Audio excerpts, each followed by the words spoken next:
Okay, perfect.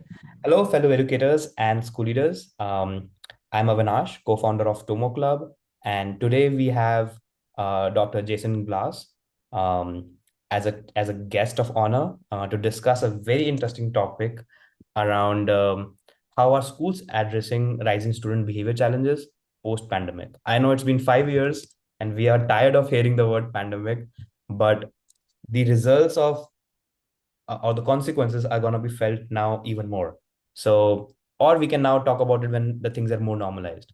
So, thank you so much, Jason, for agreeing to do this. And we would love if you can introduce yourself for our audience.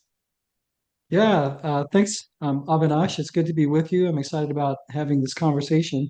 I'm currently the school superintendent in Laguna Beach, California. So, as we were talking about just before we began, it's just down the beach from you. If the beach is several hundred miles away, I guess you'd eventually get there.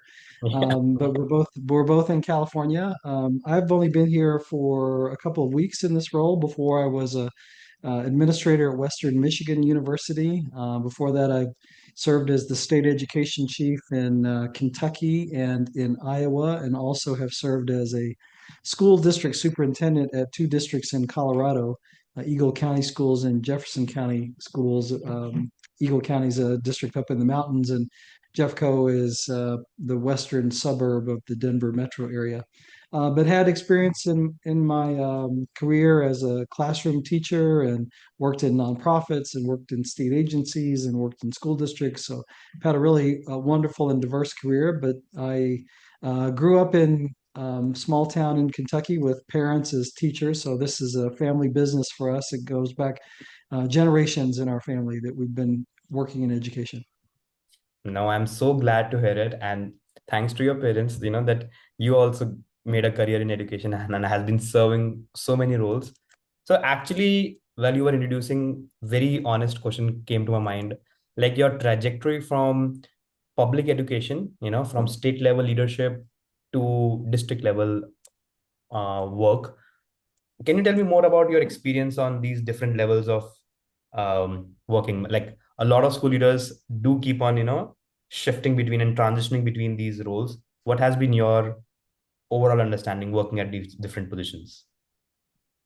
Yeah, well, I've had experience in both and have gone back and forth from both. So actually, perhaps unusual, my first executive role was at the state level. So I was the state director of education in Iowa, leading the Iowa Department of Education, and that was the first executive role that I held.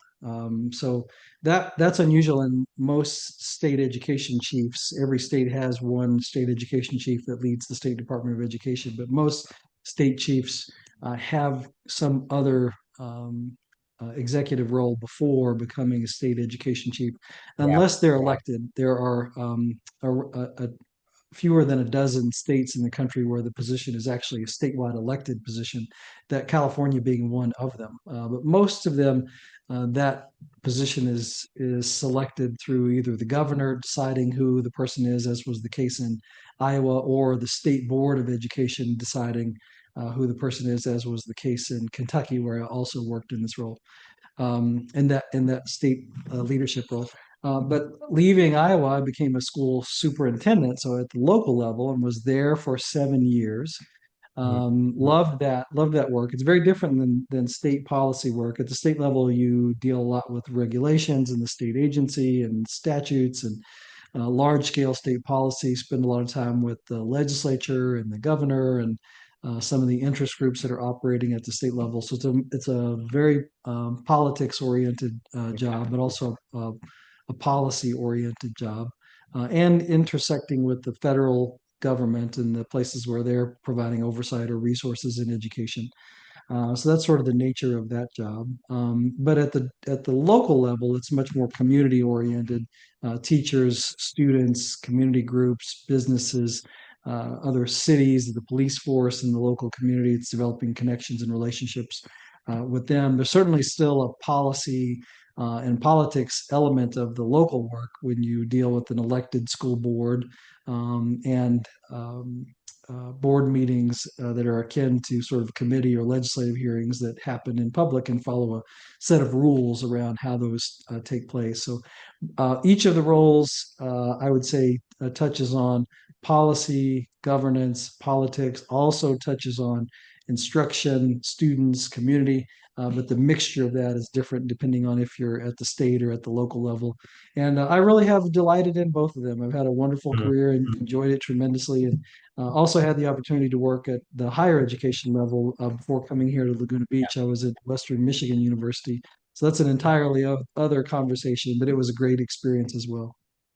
No, this is very rare combination, I would say, because I think, especially at the executive position, having that kind of understanding of how the hierarchy works, how the upper system of mechanisms working, I think that can give you more empathetic look at and more uh, power at negotiating at different levels because you know how things work. So I think a lot of people, especially who would be the aspiring school leaders, who are still at the like the chief academic officer or director of instructions, who are looking at their career trajectory. I think this is very important information of how things can work at different levels. Yeah, and something valuable I've learned through the course of all those different experiences is really to ask questions around what authority and responsibility that you have in the different roles and the other players that you have. Sometimes you get legislators or governors or people in positions of authority, perhaps even the U.S. Secretary of Education, that directs a local superintendent to do something that they may not have the authority to do. Yeah. So I always think it's important to think about your authority and to not exceed it, but to push at the edges of it. I think effective leaders do push at the edge of their authority, but if you overstep what authority you really have, you run the risk of someone challenging it. And I've certainly challenged others who have exceeded their authority when trying to direct things for organizations, school districts that I have run. But that authority question is really important. And then the responsibility part. What am I responsible for and need to be attending to, and whose interests do I need to put first in my decisions? And so I think those two touch points, authority and responsibility, are key elements for any education leader to hold close and think about what is my authority, what do I have the authority to do and direct, and what responsibility do I have, what things do I need to be paying attention to, and whose interests do I need to advance as first. Hmm. No, absolutely. I think that's a privilege once you have a better internal understanding. And I'm glad Laguna District has this new leverage in you because now you definitely has a much better clarity of how to work around with the state administration as well. So I think now it's a perfect time to ask the main question that I want to start with is what's the single biggest misdiagnosis school leaders or let's say policymakers have when they see rising student misbehavior? What is that single biggest misdiagnosis as per you? Yeah, this has been a real challenge post-pandemic. We've seen increases in behavioral incidents really across the board that can include defiance, aggression, increased student absenteeism, increased student disengagement, so students not really engaging in work at school, all those things happening. They're happening across all ages and grade levels too. We see it in early grades or with younger students with social, emotional, and communication developmental delays. We see it in the secondary levels or with older students with things like increased mental health concerns and chronic absenteeism. So they manifest themselves differently, but the root of it is likely the same. There are lots of theories about what's causing this. Some of those, there's probably some combination of these really are resulting in it, but it's the social isolation that people experienced during the COVID time likely led to stunted or shortened um, cognitive development, communication development. So we are working our way through that still, but you have students that during key developmental times in their life that was impacted, where they were alone a lot, or perhaps they were in a home where they experienced trauma on a regular basis. Frequently, school is a safe, really safe place for students to go. If they have a lot of chaos and trauma in their life, school can be a place of stability. So the fact that they weren't able to go to school during that time may have exacerbated it Yeah. for those students. But that's an element of it, is the social isolation during that period. We also are seeing, this is not just something that's been as a result of the pandemic, but just with the increased economic instability, particularly with poorer families, Mhm. family stress for those that may be targeted with immigration enforcement that are worried about losing incomes or having their family members apprehended and detained, taken away and deported. That causes stress, grief, trauma, economic, housing insecurity, food insecurity for these families that are impacted by that. And so that's increasing. We have millions of English language learners, potentially undocumented students in the United States that are experiencing that right now. So that's causing grief and trauma with a whole generation of students right now.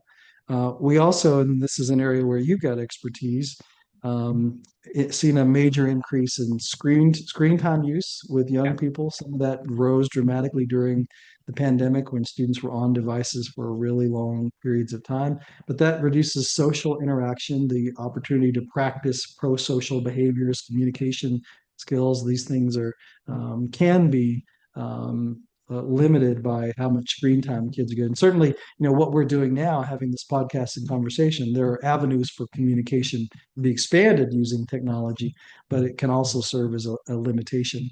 And then finally, we are seeing across the country, particularly in states that have been attacking their public education systems, that educators are navigating workforce shortages, reduced resources, burnout. All of this compounds the problem. So I think those are some of the causes. But I think specific to what you're asking, like what are the misdiagnoses in this. Oftentimes, I think when a student acts out, uh, there's this uh, diagnosis that it's a bad student or a bad family.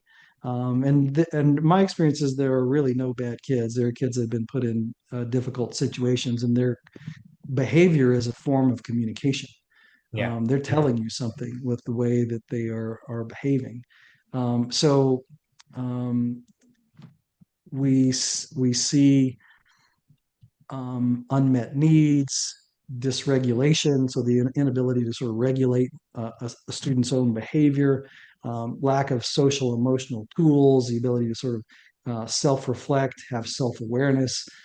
These are factors that are the real cause of what's occurring. And it's not a bad student or a bad family, but it's a bad situation. The student is communicating that situation to us as educators with the way that they're behaving. So the answer to that, or one answer, is to focus on how do we connect and meet the needs that the student has. So if the student has food insecurity, housing insecurity, schools often can be a support to that, connecting the student with resources, or the student school district providing it themselves. There is a social safety net element that schools provide, particularly to really needy students, that's important here. And the school provides a way for students to connect with others and develop those kind of relationships, positive opportunities to communicate, develop the communication skills that perhaps they've been lacking. So schools can also be part of the solution. Yeah. No, I could not expect a better framed answer from the diagnosis to the misdiagnosis. And like I can give like one misdiagnosis I hear a lot more often is that you have started to make our kids soft, and hence these problems are coming out more often. I think that's one of the misdiagnoses. I heard it all the time. And like continuing to your point of view, like I have a 1.5-year-old son, and like we just started a very like a Montessori moms and I program in which my wife takes the baby, and we go to these 2-hour sessions with other parents. And I could feel that that 2-hour session itself is giving so much excitement, so much safety to my child, that so many new ideas that it has literally started to transform his regular lifestyle at such a young age. So when he's such in a secure environment, so I can't even imagine like going forward, like how important role school plays in the overall child's ideologies. So yeah, absolutely agree to that. And like you said, that it's not just bad kids, it's a response to the trauma, anxiety, or lack of connection. So, what does that mean for our traditional discipline systems? Tools like suspensions or detentions. What are your thoughts about that, Mm. Yeah, well, and thinking about the experience that you're having with, is it your son or daughter that's a year and a half year old? son? Your son. So that's a great example of a child that's growing up in a nurturing, caring environment with attending parents. Um, uh, I imagine that your son going forward will continue to have lots of educational experiences. The Montessori is a wonderful program for student experimentation and learning, and student getting to do things or learn things by doing. So that's a great foundation for a student. I can imagine going forward that your child will also have the support of good mental health and medical support and a stable family and stable housing situation, not have to worry about food insecurity. I mean, all those things remove stress and trauma from a student Yeah, and makes a child like yours much more likely to thrive in school and in life later on. And so a lot of that's correlated with family income. Families that are more well-to-do are able to provide those kind of experiences to students. But you might imagine on the other side, if a kid, a year and a half year old a child that's the same age as your son, that is born into a family that didn't maybe may not know to provide those kinds of bonding experiences and connecting experiences that you are, may not have the resources to provide that Montessori early childhood experience, may have a working parent who is not present, and so the child has to be left um, in the care of a caregiver who may or may not have training to intellectually stimulate and support a child's development. And then going forward, we put into learning environments that may be unstable or not as high quality as what your child may experience. So what I'm getting at is there are real yeah, equity yeah, issues here 100%. uh, that don't aren't deterministic because a child comes up from a tough upbringing or a child that comes up through a more privileged upbringing, that doesn't necessarily mean that the child who comes up through the disadvantaged or the underserved experience is necessarily going to have a worse outcome, nor does it's not deterministic in a child that comes up from a more privileged background is going to automatically succeed. It's not deterministic, but the probabilities, the correlations in those things are very strong. And it Yeah. all has to do with what kinds of learning experiences students can have and how they can develop uh, in a we want kids to develop in a safe and supported and nurturing, engaging, meaningful learning environment. No, absolutely agreed. I think you're right. It's not deterministic, but it's definitely indicative of what is the possible outcomes. So yeah. So asking my question again, that what do you think about the traditional discipline system? You know, uh, Yeah. Suspension, detention. Do you think it becoming obsolete? Solving the root cause? Well, it doesn't solve root cause. It's an element of a well-rounded discipline system. So you need there do need to be punitive tools involved, like suspension, like expulsion, and there are circumstances where those are appropriate. Hmm. But we really need to be judicious and thoughtful about how they are used because they can be overused, and they often don't address the root problem. So, in addition to things like suspensions and expulsions, you also need restorative practices that focus on student taking responsibility, reflecting on what they did and why it was a problem, repairing the relationships that they may have damaged, repairing the damage to the community they may have done. So there's a real needs to be a real emphasis that comes with the punishment element of this to the student as a responsibility to try and make it right, and supports around the student doing that. Young people make mistakes. That's part of being a young person. But when a young person makes a mistake, as educators and as parents, we have to think about how we can turn that into a learning experience for a student so that the student can recover from that, learn something, and ultimately emerge as a better human being as a result of that. So I do think that there are times and places that the punitive accountability focused discipline practices have their place, but they have to be used really thoughtfully and they need to be balanced with these positive aspects. One danger, Avinash, with purely relying on the punitive practices is that we see that they can be disproportionately applied to students with disabilities, students of color, students from disadvantaged or historically underserved backgrounds. And so when you see that you're dramatically have higher rates of expelling or suspending students who have a disability, or black and brown kids, or poor kids, you've got another real problem. And you're just heaping on more trauma onto a kid's life that already has a lot of trauma in it. No, there are definitely some data around a possible correlation in that element as well. And I think it's good that you have brought that up. Um, I also have a different take on it, you know. Okay, can answer that? Can we solve a significant portion of this behavior problem by simply making classrooms more interesting? That helps. Making school more interesting, I think, has a number of positive benefits. Students who are often students who are misbehaving are students who are not engaged. If a student is really excited about what they're learning, excited about school, excited about the relationships that they have in school, values the school experience, that student is much less likely to engage in antisocial, risky, dangerous behaviors, or behaviors that may violate the student code of conduct and result in some kind of punishment for them. So, to the extent that as educators we can work to make school more meaningful and engaging, we should, and it's going to improve the outcomes that we see for students.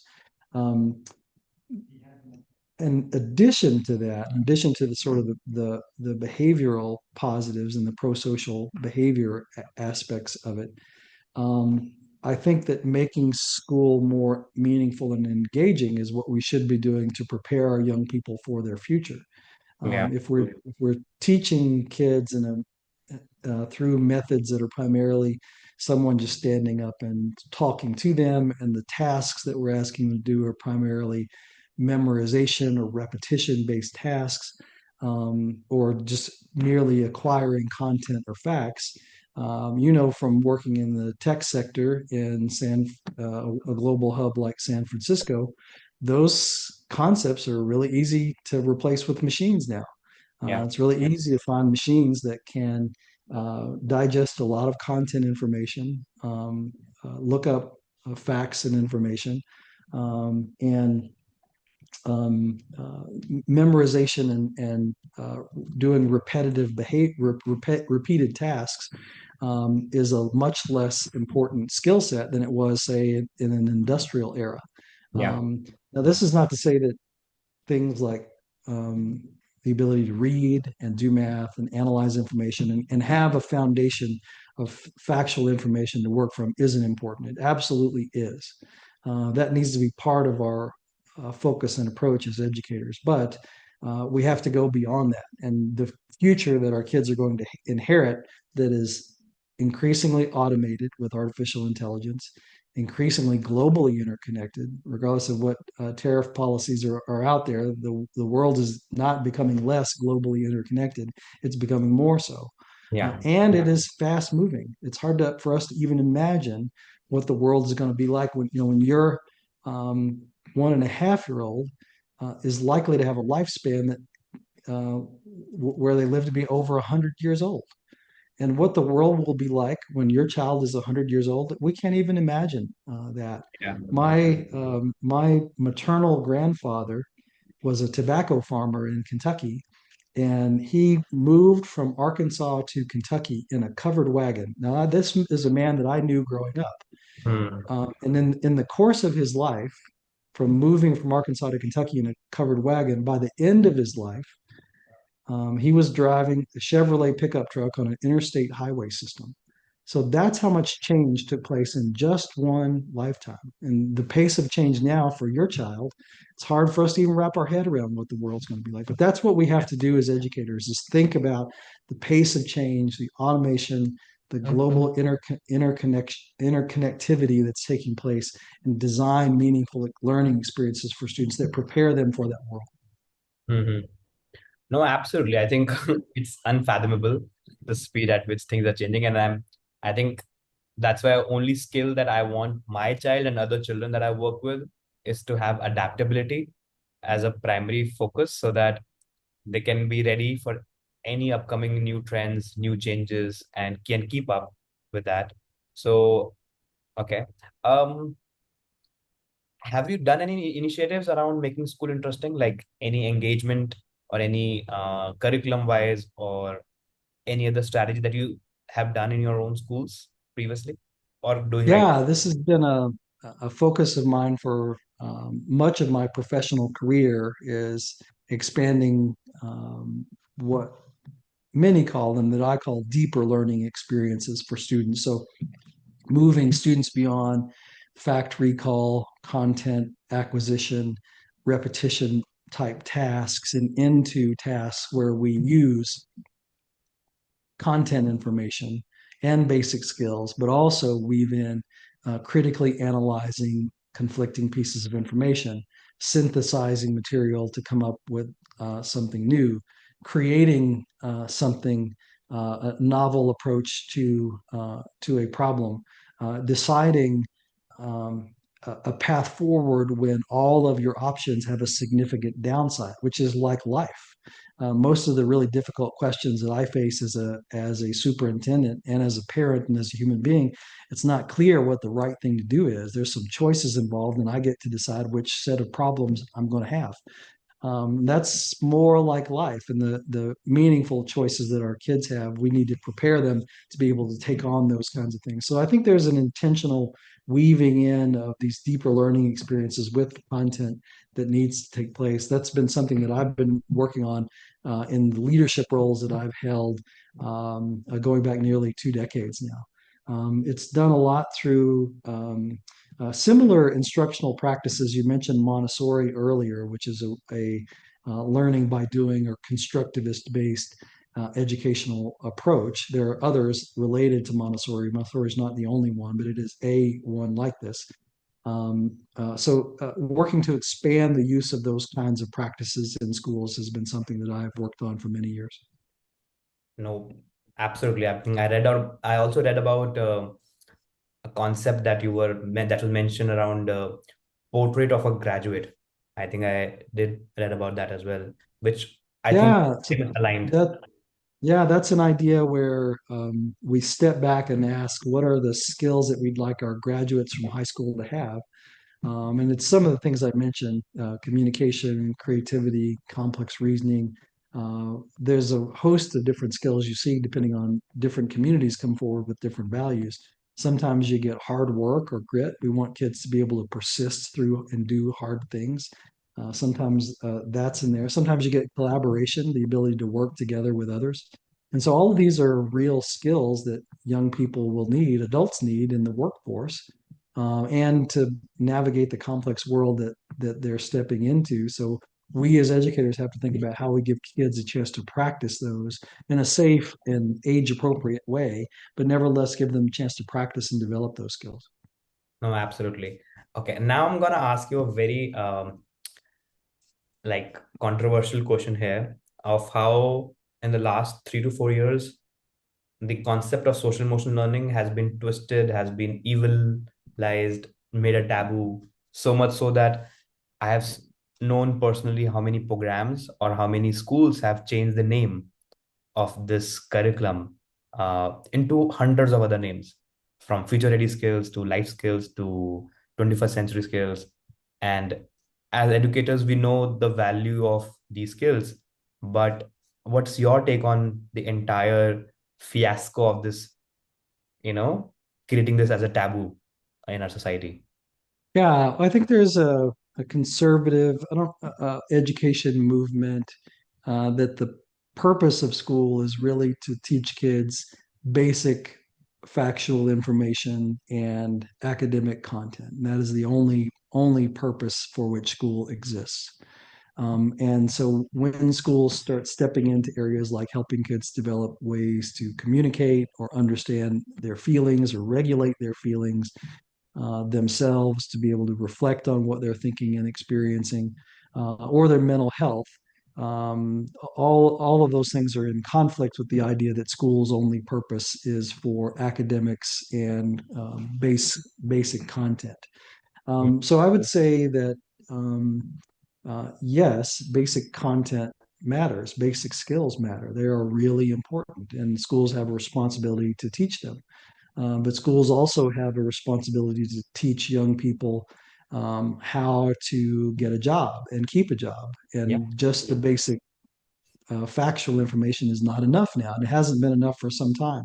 Our employers are telling us that the skills young people have coming into the workforce are related to collaboration, creativity, complex reasoning, problem solving, synthesis, stick with itness, toughness, grit. So there, our employers are telling us. So a purpose of education, in addition to basic skills, is giving kids the skills that they need to be gainfully employed. That's important too. Right. Related to that, we have a purpose of schools that is around furthering democracy in the United States, being able to understand democratic processes, understand constitutional rights and why they are important, working with people from different perspectives and backgrounds and trying to find consensus-based answers where possible, respecting the rights of others.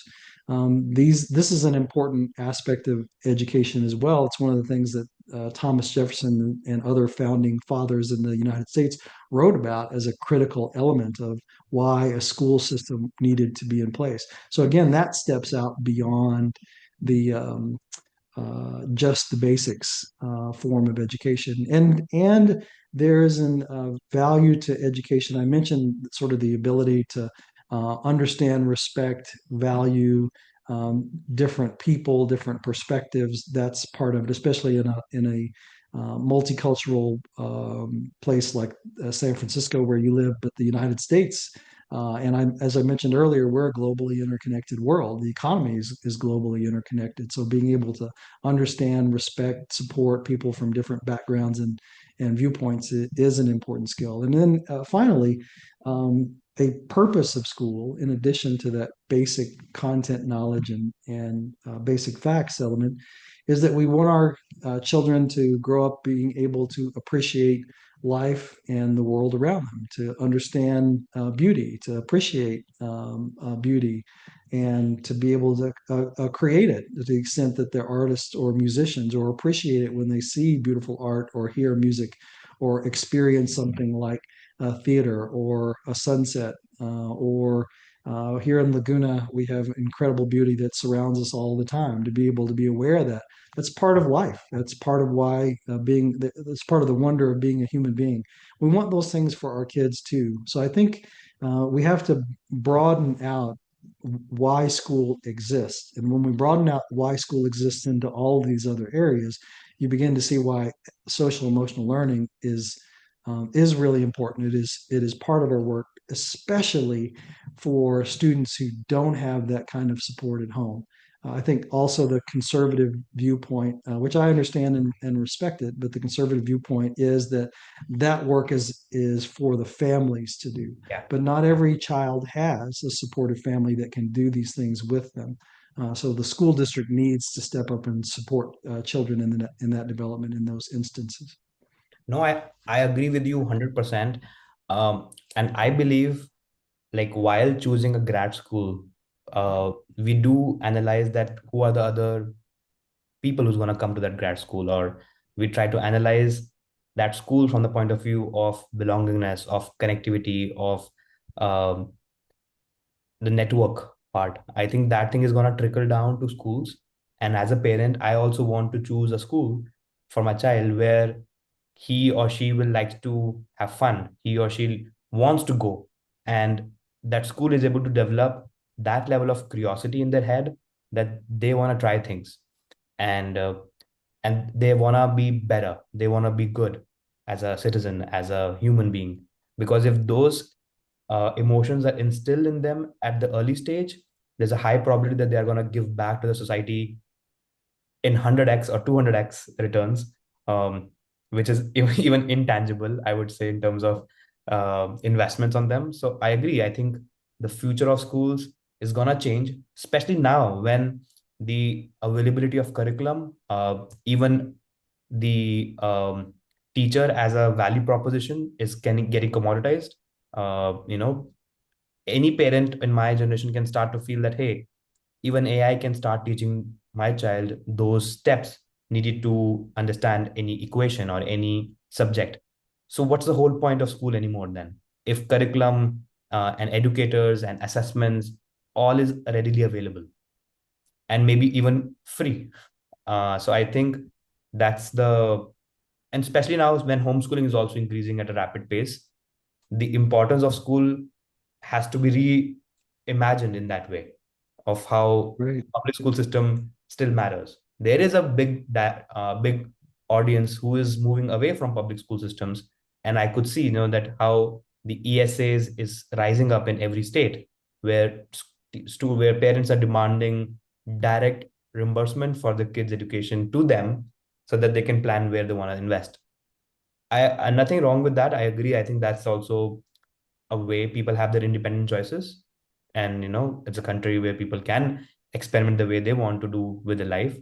But at the same time, it's an alarming call for public school systems to think of how are they going to be relevant going forward. Yeah, well, it's a really critical question. I think looking ahead, and again, that's part of the fun of being an educator, is it's a job that constantly asks you to think about the future and what's coming, because you have to think about designing an experience for students that meets that future. And as we look into the future for education, um, just as the world is going to be more automated, globally interconnected, and fast moving for our students, the world is going to be more competitive, and there are going to be more options for education for students and families. And Yeah. so that is going to mean greater choice and competition with public schools. As you mentioned, there's nothing wrong with that. But if we then public schools that serve our very neediest children and communities. Then in a school district such as Laguna Beach, that is a well resourced and globally high performing system, you really also can see what a school district can do if it's given the right resources and community support. This school district where I work, you could stack it up against any school in the world, public or private, and our students will perform right alongside or outperform them. So it's a globally high performing school. So again, given the right resources and support, the public systems can achieve incredible things on behalf of students.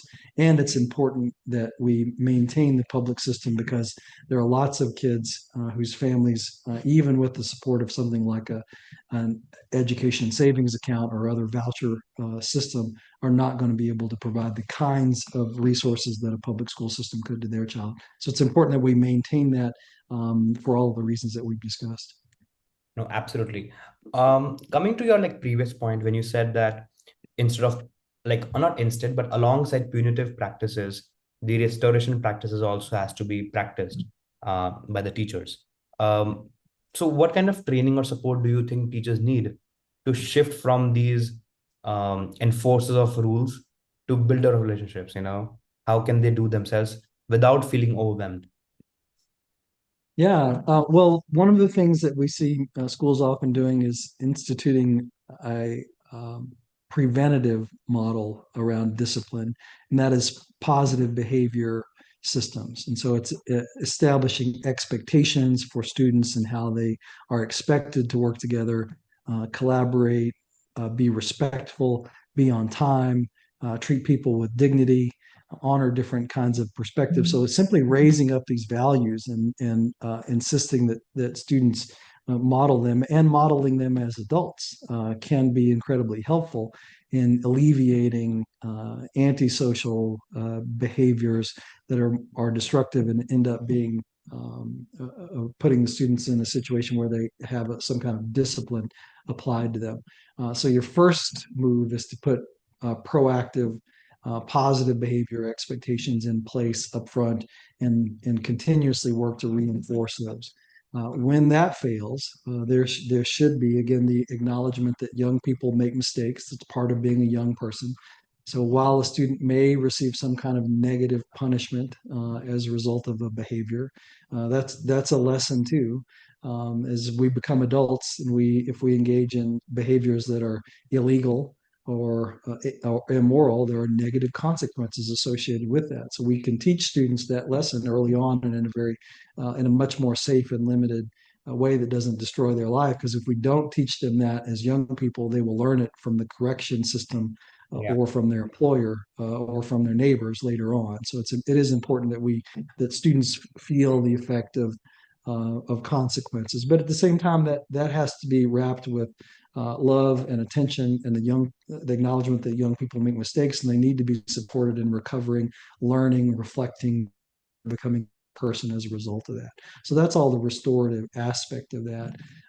We want to be really judicious about how we use the more punitive and exclusionary discipline practices. We want to be thoughtful about who it's being applied to in terms of different racial groups, or if it's happening to a student who may have a disability of some kind. We got to be thoughtful about that. It's part of the toolbox, but it needs to be accompanied with those more restorative elements as well. Yeah. No, absolutely. I also have a like understanding that like behavior issues, if it is linked to lack of connections, and that means teacher need more support to build that connection. So that means we can have some kind of system in place that can reduce the teacher's workload and give teachers the time and energy back, so that they can connect with the kids on human level. So, and hence I do believe that the connection of AI is very relevant here. So would love to know your thoughts that, do you think AI, or like how does AI can help in reducing the administrative task, so that teachers have more time of connecting with kids. And I think educators, like everyone else, are just beginning to understand the capacities of what AI can do to alleviate some of the more sort of repetitive or routine tasks from them. I mean, it, it currently can operate like a high level executive assistant, a very capable executive assistant that can do complex reasoning and analysis on your behalf. And you have to be careful with it. There are guardrails and checking its work closely that we need to do. I mean, one of the most human aspects of AI is if it doesn't know the answer, it will make something up. Yeah. And you have to watch it. That's a very that's a very human reaction, but it's something that if you just take AI for what it's telling you without critically examining it, can be concerning. But I think having working with educators to understand how it can be helpful for them in generating lesson plan ideas, coming up with things like seating charts, ways of keeping attendance, or grades. Now, when I say those kinds of things, we need to also be cautious with what information we upload into AI, and Mm. ensure that we're protecting student confidentiality and privacy, and that the AI isn't taking it and doing something with it. So Yeah. that is a factor to consider as well. But a lot of those kind of more routine, mundane tasks that educators have engaged in, AI can take some of the burden off that. And I would encourage people to experiment with that thoughtfully, and considering the privacy safeguards that I mentioned before. And then at the same time, we can have students working with AI, and we should, because as students leave our schools and go out into the workforce, they're likely to be interacting with an AI in some form. And that's true in almost every industry. AI is becoming present in almost everything that we do. And so they need to learn how to work with it and how to use it as a tool and its limitations. Uh, I, I, I think that it can free up time for educators. We have to be cautious. Anyone that comes forward and says that it will be replacing humans or educators, we should be really skeptical of that view. I Yeah. think during the pandemic, we saw some of the capacity of what technology could do for learning and for connecting. And we also clearly saw the limitations of what technology had and the importance of that authentic human relationship and why that matters. So that's it. I think it's an incredible tool. We should continue experimenting with it and learning from it, and also put in some thoughtful safeguards and a healthy dose of skepticism, especially right now as it's still an emerging technology. No, absolutely. I agree with you. And I think we did cover up a lot of major factors around the topic of how we can improve behavior referrals or behavior issues in schools.